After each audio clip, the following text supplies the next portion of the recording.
Hello. All right. Looks like we are live and ready. Took a week off, but I think we've got plenty to actually dive into this week. Welcome to P2 Esports working title.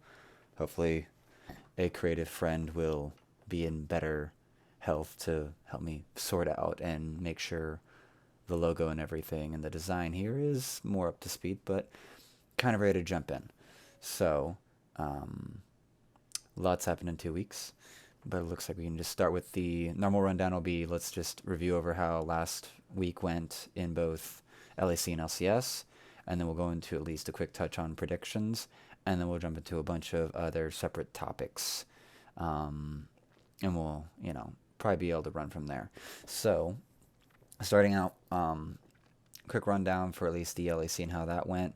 At least in terms of who won, it was Rogue beat Vitality, Mad Lions beat Shulk, Fnatic beat SK, Misfits beat XL, G2 beat OG, and then on Saturday, SK beat Shulka, XL beat Vitality, Rogue beat Mad Lions, and OG beat Misfits, and G2 beat Fnatic to at least end the week out.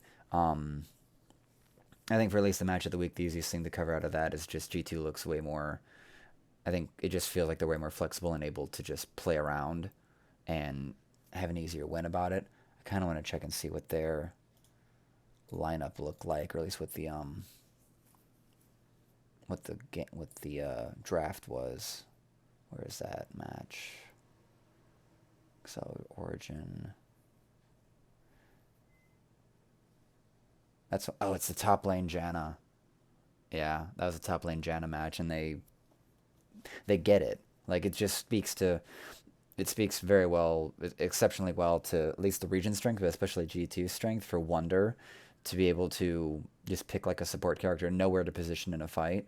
It was highlighted by, I believe, Mark Z or someone else that when Ruin played it in this past week, he was off. He didn't understand like how far back to be out of kill range and to be safe. So the fact that Fnatic gets bounced on by G2 with the support Janna is kind of hilarious, but also pretty G2.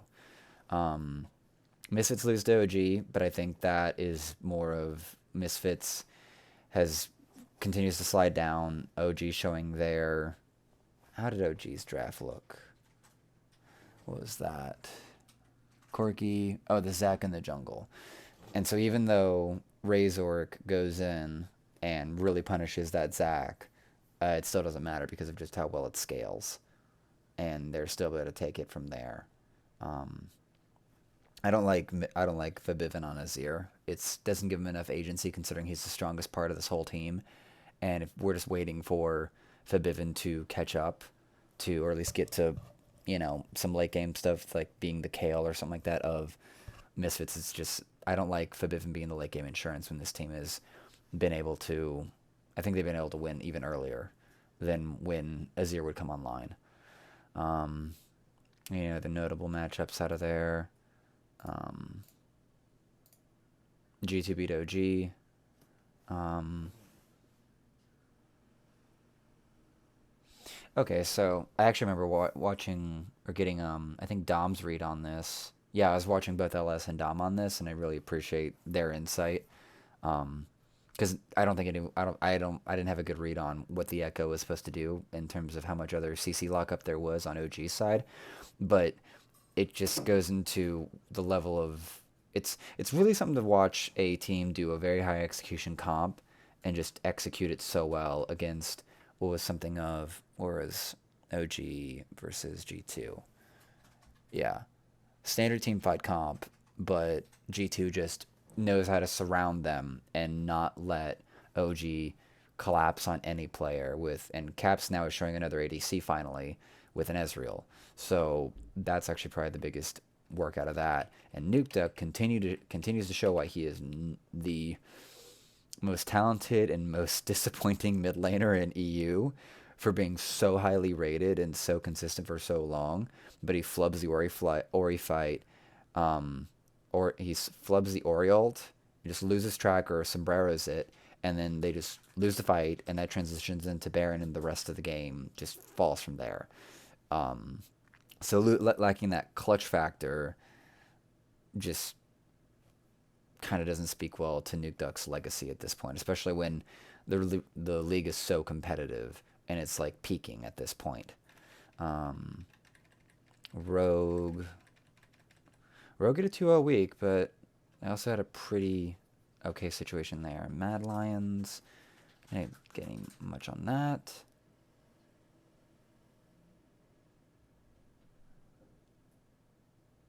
Yeah. XL actually showed that they can't close early against Misfits with that bot turret dive that was so crap.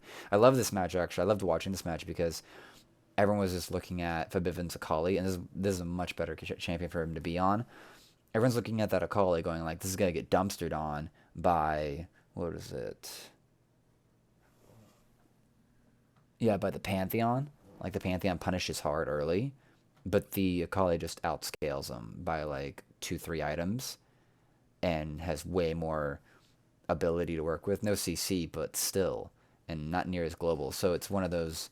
And what was this? Yeah, Razor just still dumpstering kids with that ult on the Pantheon right out the gate there at top lane. So as much as that could have been a lucky rotation by the jungler, I still think it's just Misfits showing where they're at in terms of being like probably even the solid number 4 team. Because currently, what's the standings? Where's standings? Misfits. Yeah, they're right there with Rogue. And if I could actually, I wonder what their history with Rogue is. That's actually the big question of like who is actually number 4, Rogue or Misfits. So that's the quick notes for LEC. It's going to be kind of a fight between Mad Lions and XL and who actually goes to playoffs, and then it'll get real fun. But um, yeah. So now for the LCS. So it opens with a banger, and we actually have a bigger breakdown of this. But TSM beat C9, 100 Thieves. Acadian comes in solid for Dig, but they suck. And I really want to have a psychological dive into Dig just because Afro Move fascinates me so much as one of the most veteran leadership personalities. But I think that he has actually become almost like a negative version of High in this day and age. Um, what is it? So TL lose to CLG because Tactical gets dumpstered and just camped all to hell. EGB FlyQuest, and I hated this Ari pick just because Assassins aren't really in play other than Akali because she's so flexible and mobile and everything. And the Shen support is just trash. Like it has all the global abilities and stuff like that, and it's been successful. But maybe they're practicing things for going into playoffs, which would make sense. But it just wasn't a good look. It looked probably about as well practiced as TSM's Maokai Kale game. Anything else special? Sunday, 100 Thieves actually get a win against Immortals. We'll get into playoff talk later on that. But actually, this looked really good from Immortals. Like they actually looked like they had it together, and that's the whole week, of course. But like, in this game against Immortals, I just remember this looked clean. This looked good. I mean, Ryoma had a few moments where he just had some kills finished off there in the red side jungle, top side, but Soaz just shows again that he can't play carry characters. Like he's bruiser tank with like clutch macro moves in terms of his tellies and stuff historically, but like this is twice the Camilla's come out and it just flops. Like it just they're trying so hard for this.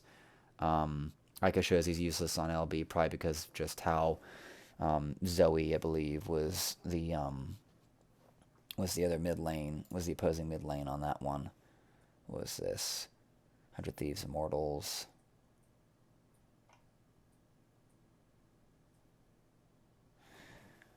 Yeah, it was Zoe mid. Yeah. So when LB can't roam, it kind of doesn't fucking help. Um, and yeah. So FlyQuest versus TSM. TSM beat this, which like really speaks to just TSM being like top two when they're peaking. If and when they're peaking, it's like number one. But there's a lot of contention for that top two spot. Um, when we actually we'll go further into the TSM C9 map. Um, this one was actually with PoE just couldn't peel the amount of just mobile characters that were in play for TSM. Broken Blade has enough highlight moments that he's like the best and biggest monster of a top laner like in the whole league. Like he's absorbed all of Huni's ability without any of the fucking problems, and he's just dumpstering kids. And he's the only one that like it's really. I think all the top laners and players understand the actual potential of Set, but Broken Blade's the only one that actually has the nerve to do the full combo of like flash in, eat a smack like four people together, line up the haymaker, and remove the ADC from the match. Either kill them or, in this case, during the dragon fight, just make Wild Turtle have to leave the fight. So he just consistently finds this. Like it's great in that interview that Bjergsen had. No, I'm sorry, I forgot her name. But Bjergsen had that interview talking about how Dardark and Broken Blade like win confident are monsters effectively. Like they're confidence based players, and I think it's great that they're probably hyping each other up as much as TSM probably has a lot of unknown problems. Broken Blade just has the nerve and confidence to just go ham on these and the talent to execute it. So like where there's contention of who's the best top laner, like he sticks out so hard because of the plays he makes. Oh, and actually, I'm remembering now. Yeah, and Bjergsen ends that by literally practically baiting all of FlyQuest over by the chickens in was that blue side red jungle, and just gets a nice pop off. Um, and oh yeah, this is actually the big brain draft here where TSM actually draft in the Zac support, right? Yeah, this is the Zac support. Or am I misreading that? Is that another thing? Yeah. So this is where, yeah, LS loved this because it makes so much sense. Um, take Zac bot, don't feed your brains out, and now you have Forever Engage with one of the best scaling tanks in the game. So, yeah, like this is, I guess, a week where TSM decided to go like pretty standard team fights and give Bjergsen major agency, at least in terms of Irelia. Like, granted, Zillion has a lot of power, but Irelia is like, give him the damage carry. And he, of course, he carries and outplays all of FlyQuest there at the end.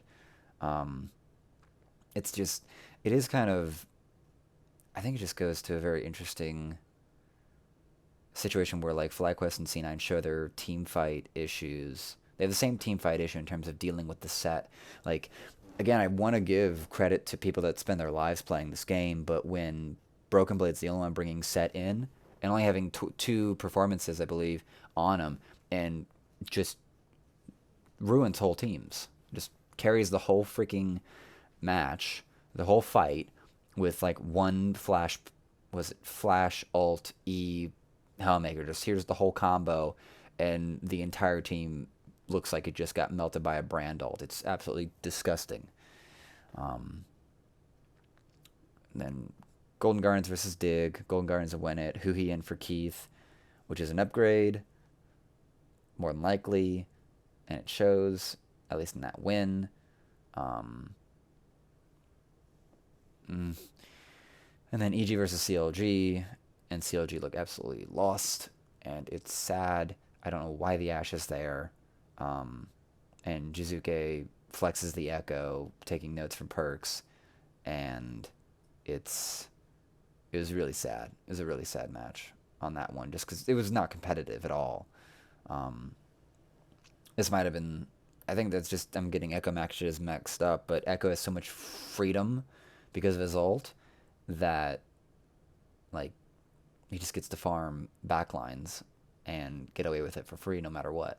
And I think this might have been this might have been the one where like they got Cloud Soul as well. So Echo's ultimate's on like a 20-second cooldown, 25-second cooldown. So like, that's just nutty. Um, and then Monday night, C9 roll GG just to get that out of the way. Um, like they're not phased by the TSM loss, and I distinctly have the impression they're pretty happy about the loss because they can actually have somewhere to learn from. C9 actually has the kind of they have the spirit that Doublelift had last year. Um, so IMT beat TL, and I think it's just because of the Smithy knowing the other team buff, and this is also with Doublelift in. And it looked way more awkward. Like, yes, like CLG had a really good game plan against TL where they just like dumpster tactical, they just camp them all the way. But everything before this weekend just looked way more comfortable for TL. Like they actually had their shit together. And then I think like all the Doublelift drama like spikes it and it gets weird and tactical shows weakness, but he's getting camped and like some people are calling in on Hotline League trying to claim that like there's a jungle support synergy issue. I just think that TL with this Doublelift issue is actually just getting like rattled, and it's really like messing with their ability to just trust each other and execute. Um, yeah, Broxer just looked awkward in that match. So that's sort of the quick rehash for there, and like either my quick takes or my echoing of other takes. Um, I'll go ahead and I'll post my predictions on Twitter. So go check that out. Pretty much going down the line real quick. Mad Lions, Misfits, Fnatic, OG, G2, Schalke, OG, Misfits, G2, Fnatic, and then LCS, TSM, C9, TL, CLG, FlyQuest, TL, C9, EG, FlyQuest, TSM. So there's that. Now let's go into actually like the full batch of, there's like about 6 topics I want to crash through here. First up, we're going to jump into Costreaming. There's a lot of sort of things to run around here. So, first thing to highlight is Bwipo on the broadcasting side. When Bwipo was on for the 10 minutes that he was on LEC, he basically just knocked the stuffing out of Medic and Vedius. And I think this speaks to a bigger issue with how Riot does its broadcasting teams. The LEC has a bunch of great talent in what they have over there for creating stuff and, creating interesting bits, content, characters that the LCS just doesn't do. The LCS is very cut and dry. But unfortunately, the 10 minutes Bwipo had made it very clear that he was a better caster than Medic and Vedius combined in that situation. I'm curious if like maybe Froskurin or LS or Jat, it's not sure if it's a case situation, but to me it speaks to perhaps either research blocks that are preventing casters from getting as much research as they want out of teams, or it's not recognizing a weakness and now realizing, oh shit, like this level of analysis can be done quite well, and is what should be happening. There's a jump between whether or not you want that kind of niche analysis that comes out of Bwipo, LS, and Dom as a part of your broadcast to the majority population, but it's kind of indicative when at peak, like big peak, that LS and Dom are totaling maybe 20,000 views that they're pulling from, that they may be pulling from at least the Twitch side of the Riot broadcast. And it kind of speaks to like a future that Riot needs to kind of figure out. In my mind, I actually see this expanding out into other realms of sports, of all kinds of sports. The example I came up with was like, what would you do if you could get onto YouTube or Twitch or something like that and literally listen to or watch Shaq commentate on a game like front to back? Like he just, sets up his own thing. Sets up his own studio, sits at his house, drinks, and drinks and snacks or whatnot, and just plays commentary on how the game's going. Like the barriers to entry to becoming a caster have dropped significantly. Becoming a top range caster that gets gets to be on the main broadcast is still there, but there's something to be said about how easy it is to become a caster effectively, as LS and Dom show, by just co-streaming it. So like Riot, I think need to. I don't know if they're ahead of the curve with how they're running the contracts or running the co-streaming situation, but I think they need to at least make sure they're securing some revenue out of streamers co-streaming their game, or at least their games, their sport, just at least for sustainability. There is an element that streamers can't make 100% of any of the revenues or profit off of what they're doing. Just in terms of like letting Riot and the esports scene survive. We don't exactly want XQC or some shit, or someone like Bjergsen when he retires or some shit like that. You don't need some big name pulling away all the numbers and all of the basically ad revenue from Riot, and now the league can't sustain any more than it already can't sustain. And so I see all this as like a combination that speaks to the broadcasting side and streaming and stuff like that with casters included, that speaks to like the next level. A good example I think everyone could remember that's been around for a while is that Quickshot became a very prominent caster for the European scene because he was the first one there and kind of made Joe Miller and D-Man, the two main casters at the time, have to step up their game by specifically naming every spell.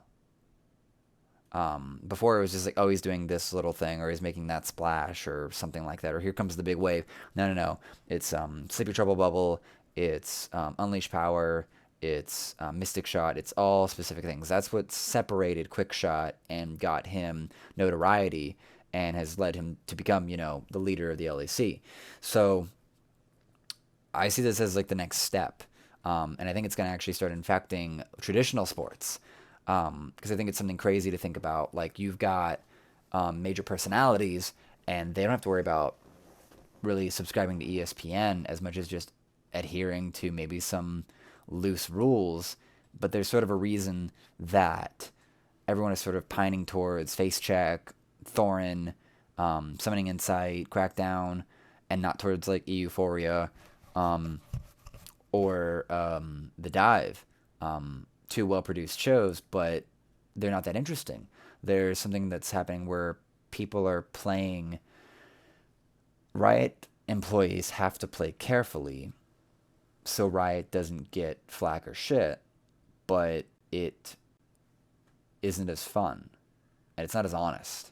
That's what makes LS dominate Monty and Thorin as the standout personalities, because they don't hold back. They don't care. They're here to like speak truth, speak what they think is honest commentary, flame people when they deserve it, and that's what people are looking for. People are like dying for, I guess, the buzzword of authenticity.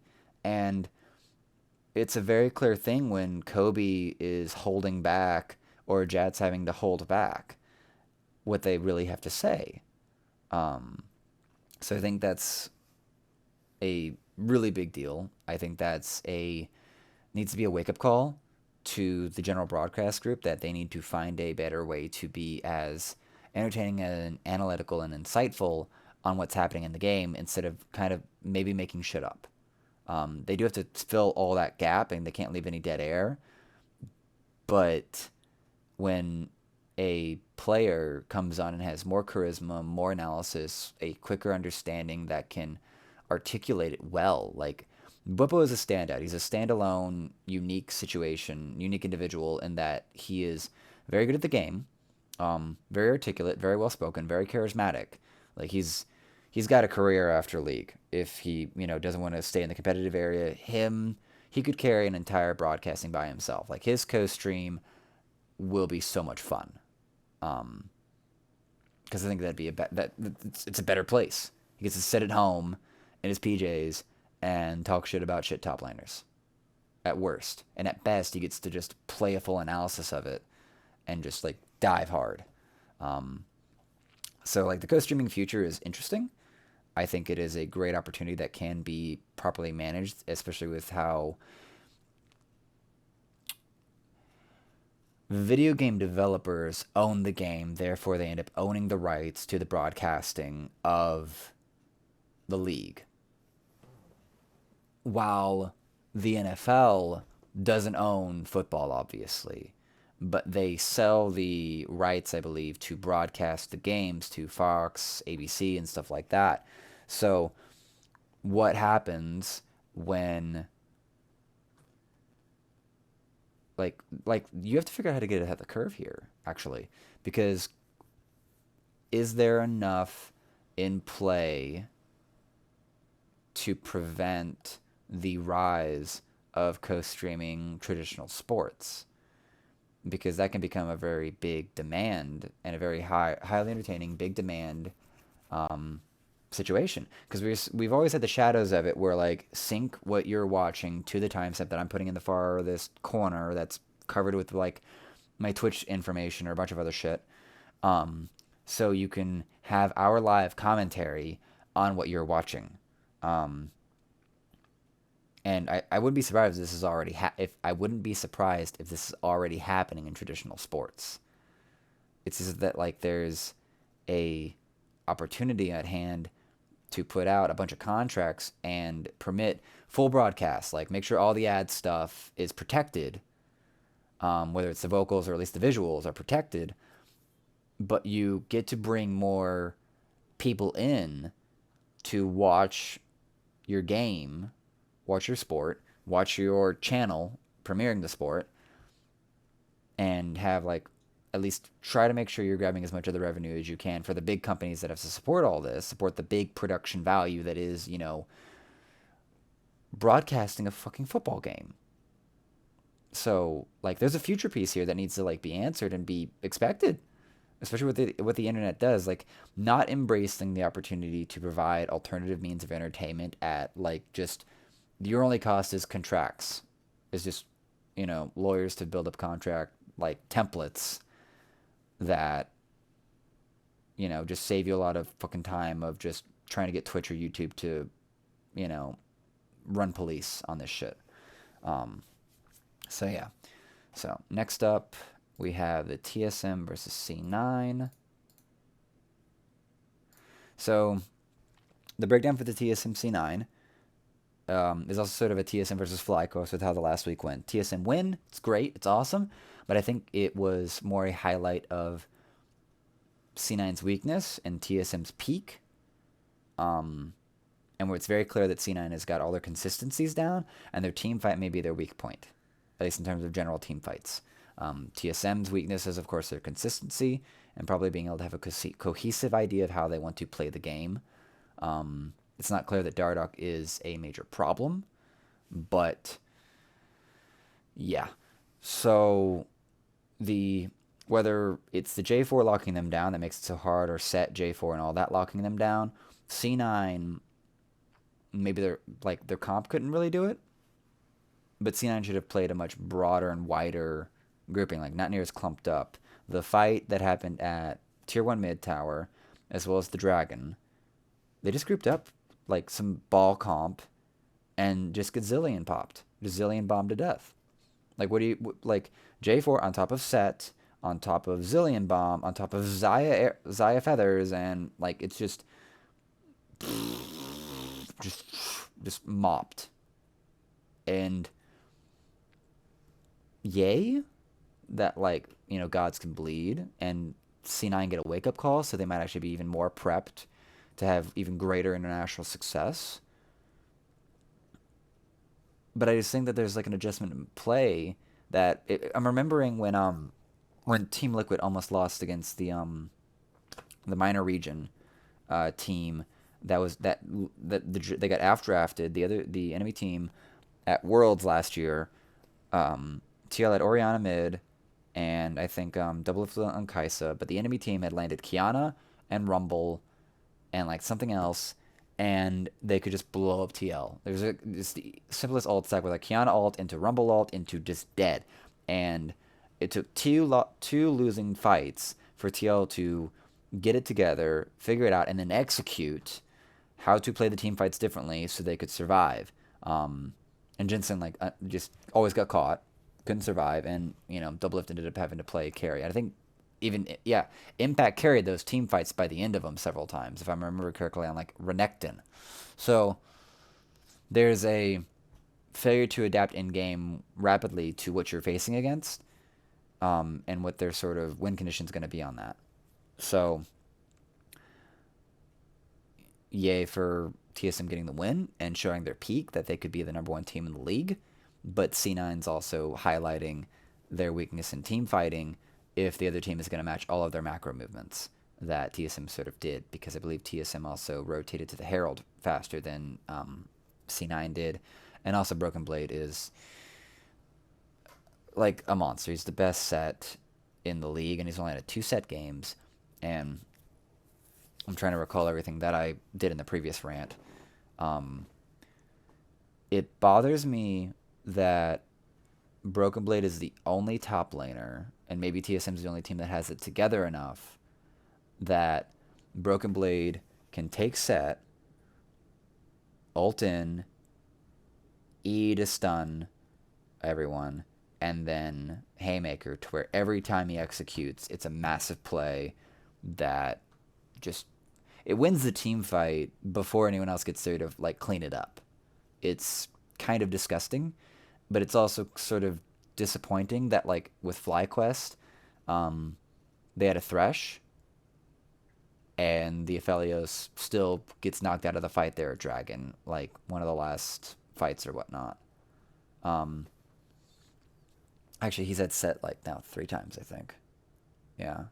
So yeah, Broken Blade has not had it enough, but like in my mind, maybe with a QSS, but like there should at least be enough, maybe enough time for a Thresh Lantern to get Aphelios out of the bullshit with set.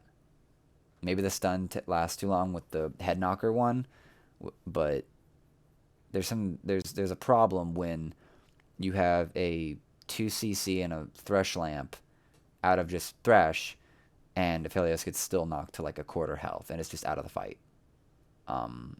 So it seems really off that Broken Blade is this good when everyone else has had the champion for just as long, and he is so consistently top tier with it, and no one can counter it, and no one is performing this well on it. So like, fuck yeah for BB, but what the fuck everywhere else. Alright, so next off, we're going to go into a Doublelift rant, because he kind of deserves it. Because Doublelift said what he had to say, didn't care, spring doesn't matter, gets sick, Broxa shows up late, Tactical comes in and they win they get like a 2-0 weekend, and then Tactical gets camped, right, and that's when, Doublelift is actually benched, and then he's sick or whatever, and then he comes back in, and then they lose.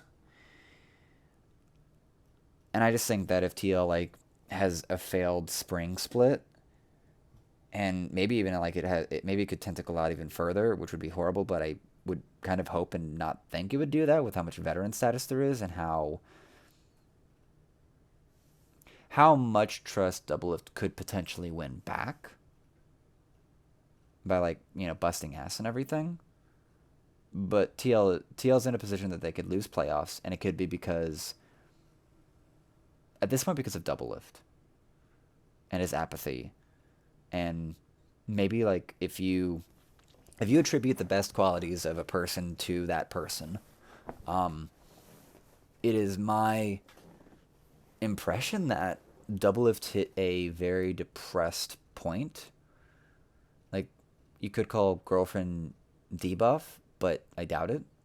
I don't think someone as driven as I don't know her name, but she's the CEO of TSM. You don't end up the CEO of the most competitive org in the entire league and put up with a weenie of a boyfriend. I just don't see that being it unless she has really fudged up expectations of who she's dating.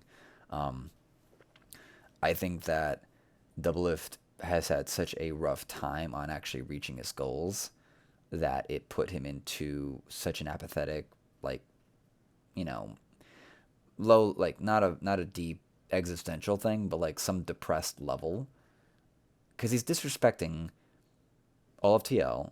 He's just disrespecting his fellow players. He's disrespecting the league, and he's kind of just shitting on his own goals.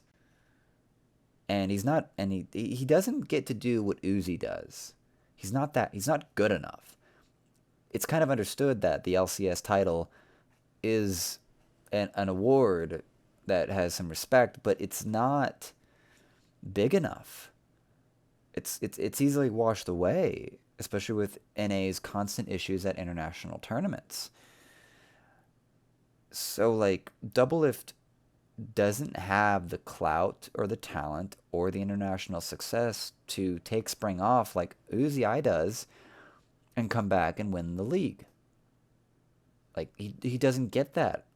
And that isn't even the TL culture. Like Steve in the public announcement is like that's not what TL thinks when he's asked like what do you think about Doublelift thinking that spring doesn't matter. It's like that's not what Doublelift says isn't what TL believes.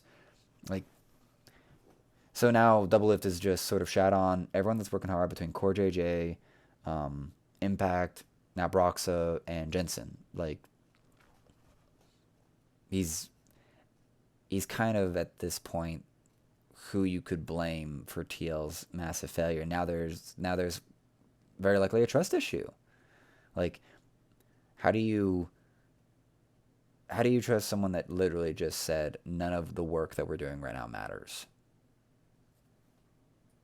That's not okay. It's not okay for anyone. And that's where like as much as Tactical got shat on getting camped on earlier in this week, that happens. But then Doublelift comes in and the whole team just looks like kind of desynced. Like Broxilla just looked awkward in terms of just his pattern of movement. So I don't like what Doublelift's done. I don't like how it's sort of been handled. I think that will never Doublelift has character flaws that I have identified and personality flaws that I can believe that Bjergsen could one day be like massively successful internationally. Perks has that. Um, there are certain people that have such a clear mindset for success and drive and working all year round to win. And Doublelift is far more of an emotional player and far more like he has long stints of success, but there's something it kind of reminds me of so there's a pattern that happens in sports, specifically individual sports like swimming, fencing, things that are one on one. If anyone thinks back to the Olympic gold medalist Michael Phelps, he fell into a massive depression after achieving his impossible record-breaking goal of getting the most gold medals ever. He's like the most decorated Olympian ever, and then crash into just like I think even suicidal depression. Okay, and I think, and that's normally not what happens. That only happens in individualist sports. It does not happen in team sports usually because there is a community play going on there. It's all of Manchester United. It's all of the Rams. It's all of TSM and Team Liquid. And I think Doublelift framed it so hard and put so much on his shoulders that he actually may have pigeoned himself into being the Michael Phelps of the LCS. And he fails again. And he comes into spring, and even when there's actual good competition showing up in C9 and TSM and FlyQuest, it just falls on deaf ears. Like he's just dead to it all. And like, you know, he's got to figure that one out. He may have. Like, he's back in, he's not sick, he's got his drive back, he says, but like, do you win the split? Do you actually show a good performance in playoffs? And I think that can lead pretty well into the next thing. So we're going to run player predictions. This is where the production quality drops hard. It's because I made this in the middle of the stream, and I want to get this done as soon as possible. So player predictions, obvious winners are C9, TSM, FlyQuest. They're practically locked in. They'd have to fuck up hard to drop out. I'm putting EG over Dig because of mid difference. Jizuki is at least willing to leave lane and try shit. And Froggen is doing some Korean level, NA level stuff of just shake hands and not contest or not even really try. His play style has just become, it's where Froggen doesn't have any excuses anymore. He's not on Golden Guardians with trash players. He's on Dignitas with a stellar cast of veterans and even good young talent in Johnson. But they just go to comfort picks that don't enable a good team fight against C9, and they just have been on shit since they had their high in the beginning of the season. So I'm putting EG over them to at least take it. And I actually had Immortals more than EG. I think I had better reasons why. Even though and Immortals over EG. I think, at this point, Immortals comes in and actually gets it because of strength of schedule.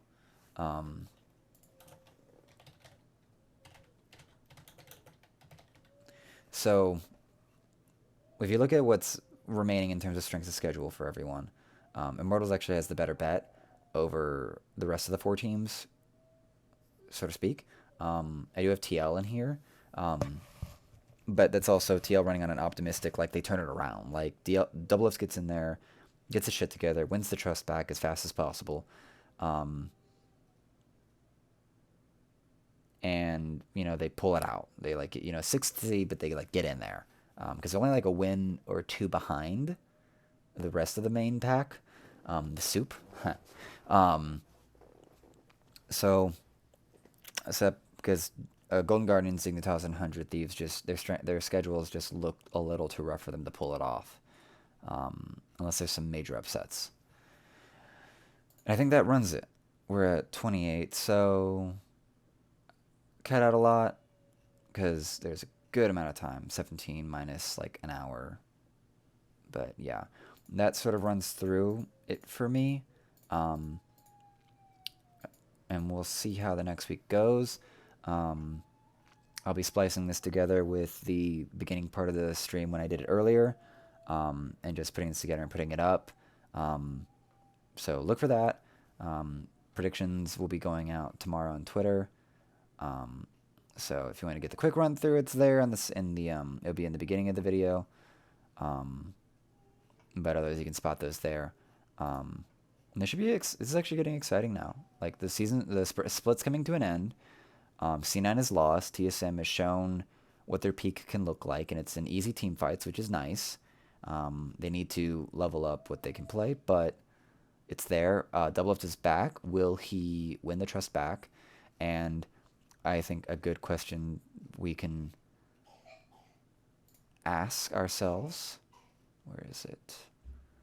And I think the most important question we can end this on is, who's the better support? Keith or Ruin? So Thanks for watching. We'll see you next time.